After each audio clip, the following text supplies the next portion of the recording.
We are a small nonprofit that basically focuses on helping Iraqis who helped us, the United States. When we started out, the goal was simply to get Iraqis to safety here. The amount of aid that refugees receive when they arrive to the United States is not enough. It's usually a couple $100s a month for a few months. So what we were forced to do was to find some way to fill in some of the gaps that exist with refugee help. The refugee crisis in Iraq is among the biggest humanitarian emergencies in the world.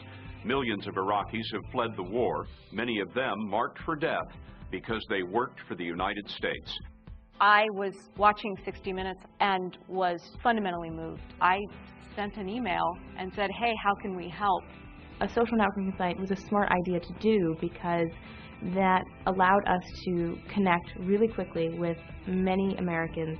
To have such an important case and way in which people are using it to connect and communicate, not just in one specific geographic location, but across countries and across boundaries, it makes it really come to life.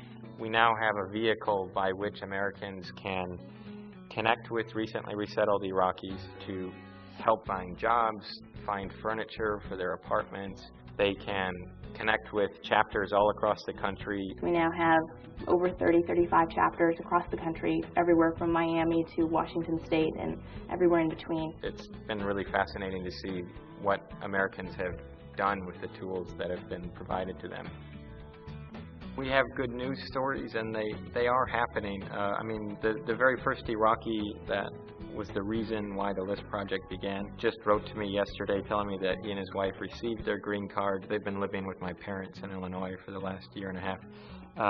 He just got accepted into an MBA program, and he's hit the ground running. The confidence is very important in my case because like when you know that you have a good friends in a foreign country, a big country like the United States, is a very good thing.